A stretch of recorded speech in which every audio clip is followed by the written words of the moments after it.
জীবনটাই নষ্ট কইরা দিল। এটা আর খামো না।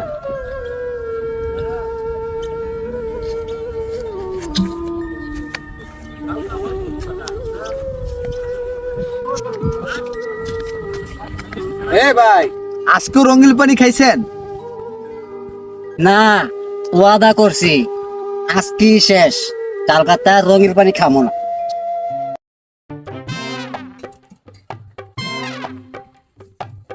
আরে বাবু ভাই, আপনার কি অবস্থা? কতদিন ধরে চিল করি না, লন আজকে একটু চিল করি। হ্যাঁ, তুই তো ঠিকই কইছস, অনেকদিন ধরে চিল করি না, আজকে 2 বোতল লই আমু। এই বাবু ভাই, আপনারা ওই দিন আদা করলেন, আপনারা কোনো দিন রঙিন পানি খাবেন না? কইছিলাম তো, তো বাসায় যাইয়া চিন্তা করে দেখলাম যে মাতাল অবস্থায় কোনো ডিসিশন নেওয়াটা ঠিক না। ভাই, আপনার মতো লোকেরই কয় যাতে মাতাল চালে ঠিক।